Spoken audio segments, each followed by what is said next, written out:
Glad to be here. So let me cut to the chase. I am the resident crypto-astrozoologist for the Big Nazo Laboratory, the Big Nazo Lab, a creature organization in downtown Providence. But I'm now giving my entire attention to the Space Transformation Station, which is called the STS Station, a new venture located in the bus station in downtown Providence.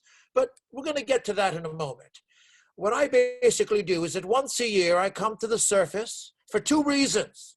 The first is that I make a point of seeing all the newest mural and sculpture installations by the Avenue Project concept, the Avenue concept, and their projects.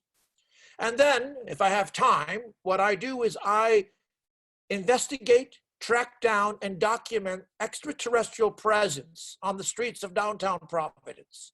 And let me tell you, usually it's hard to notice with all the crowds and people scurrying about. The extraterrestrial community fits right in.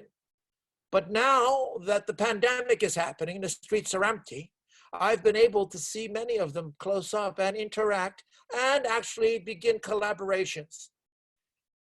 I have tracked down and created some imagery. This is an old video reel from a couple of some time ago. I think that based on the quality of the color, I would say it's probably mid-70s, or it could have been last year. Anyway, as you can see, this video shows that extraterrestrials have been on the streets of our city, coming out in broad daylight and often overlooked by the general population. So you can see they're doing and experiencing self-isolation almost constantly. They try to understand the features of our organization, of our culture, and at the same time, if you were to observe them in the process of understanding and reallocating their resources to human existence, you would find yourself possibly visually stimulated, perhaps entertained. Sometimes they reflect our own inner feelings. Although they are not humanoid in their presence, when they find each other, they join forces, much like artistic communities do.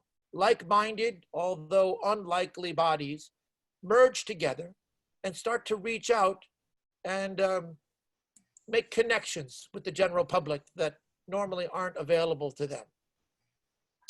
And although the video is a bit staggered, I think you get the idea that they've become emboldened at this point in my documentation and are basically shouting out, we exist, we're here, we're trying to fit in, but we know we never will.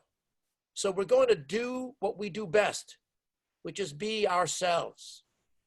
But by choosing to do it in public, by choosing to going outside of the gallery system, outside of the usual safe spaces for arts exhibition, they've taken what's special about their contribution to the streets, where it can be seen and also shared with younger populations.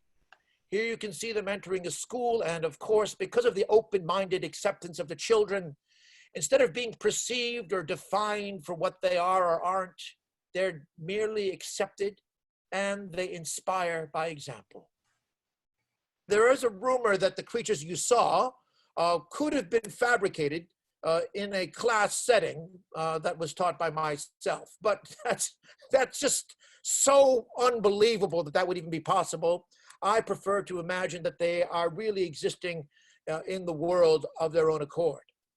We're operating on a level that combines the interest in street art, openly interpreted as meaning performance, time-based, sequential happenings, and to take the art that we've created, but instead of it being painted on the wall, we're taking it to the wall where it temporarily occupies space in public, and then it disappears.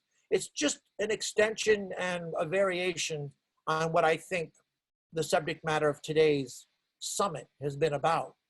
We have always enjoyed our collaborations with the Avenue concept because we've been able to fit into the concept of what street art is.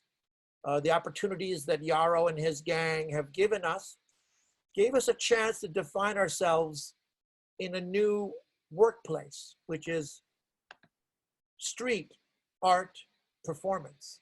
The Big Nazo group began as a street performance group, but the idea that we considered it a performance on the street was different than to create art on the street. I know that's strange, and if you had two brains like I do, you'd probably be able to comprehend it. But this very simple invitation to participate where you don't think you belong allowed us to work in that direction and to make that part of our purpose.